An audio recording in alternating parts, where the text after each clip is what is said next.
Bonjour à tous, bienvenue dans cette petite vidéo dans laquelle je vais faire un petit point un petit peu pédagogique sur un aspect important du trading et des marchés financiers, donc avec une vidéo intitulée Les erreurs à ne pas commettre en trading sur les marchés, avec selon moi 3 points vraiment importants à toujours garder en tête quand vous prenez position sur les marchés et à vraiment respecter au pied de la lettre. Donc tout d'abord, avoir un plan de trade, c'est-à-dire que quand vous prenez position, que ce soit à l'achat, à la vente sur tel ou tel actif, bien savoir pourquoi vous le faites, quels sont vos niveaux objectifs et stop, et quel est votre scénario global. Ça, c'est la première chose. Deuxième chose, avoir vraiment un bon money management, c'est-à-dire en fonction en fait de votre conviction sur le scénario, investir de manière proportionnelle à votre conviction et à vos anticipations. Dernier point, troisième point, c'est toujours placer un stop. C'est-à-dire qu'un stop, c'est un niveau d'invalidation sous lequel, dans le cas d'un achat par exemple, vous allez être sorti de la position. Et ça, c'est vraiment essentiel, c'était donc de toujours mettre un stop et dans tous les cas de toujours le respecter. C'est-à-dire que quand vous rentrez en position,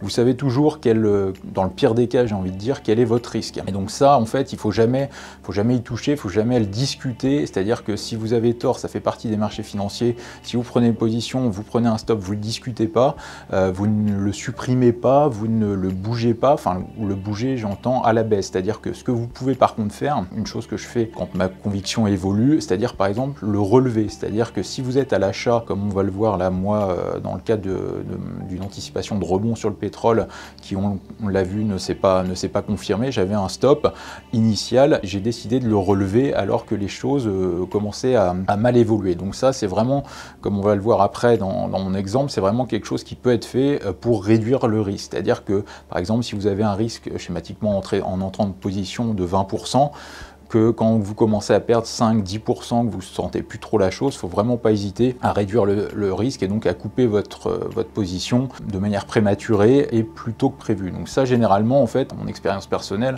m'a prouvé que généralement de sortir par anticipation plus tôt, c'est souvent une bonne chose, car 8 fois ou 9 fois sur 10 derrière, on finit par aller chercher le stop initial.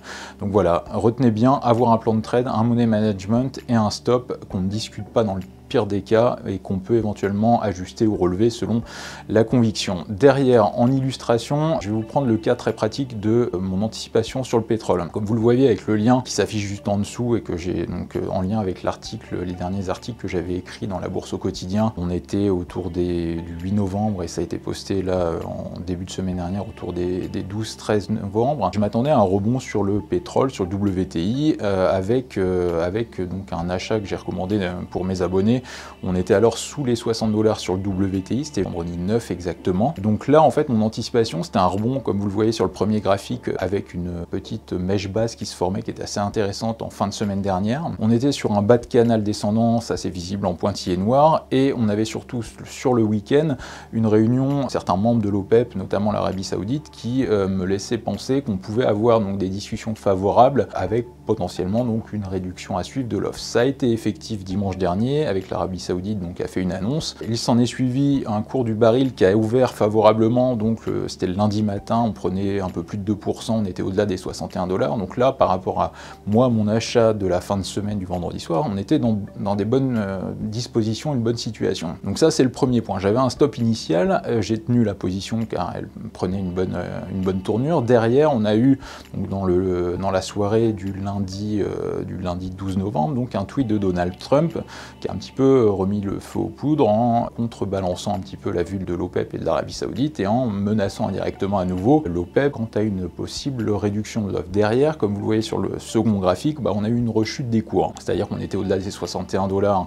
le lundi vers 18-19 h, à 22 h, on était autour des 59 $. Donc là, moi en fait le mardi matin, très franchement, je commençais à moins le sentir. Donc j'avais un stop initial qui était plus bas, situé juste en dessous des 58 $, et j'ai préféré en fait couper ma position, donc prendre une petite perte, en l'occurrence donc c'était 9%, on est sur des turbos produits dérivés donc dans mon service SMS Cash Alert, mais tout ça pour vous dire que ce qui est intéressant sur cette position et dans la gestion que moi j'en ai faite, c'est que j'avais un stop initial qui était autour des 20%, et au final on a pris une plus petite perte, une perte certes, mais une perte bien gérée, j'ai envie de dire, avec un bon money management, c'est-à-dire que j'ai pas attendu que le marché vienne chercher le stop comme ça a été le cas finalement donc mardi en soirée, avec un pétrole comme on l'a vu qui a décroché de 8-9%, avec un WTI qui est retombé même sous les 56 $. Donc ça nous aurait conduit à prendre un stop d'au moins 20%, voire peut-être plus avec le risque overnight, mais en anticipant bien quand dans le cas du WTI et en se montrant plus prudent avec un bon money management, vous voyez, on a pu réduire le risque. Alors on a pris une perte, donc comme je vous le disais, qui n'est pas conséquente, mais ce qui est surtout intéressant, c'est qu'on a bien anticipé, vous voyez, la sortie par le bas du petit canal descendant. Donc ça, c'était pas dans mon anticipation initiale, mais sur les marchés, il faut toujours savoir réagir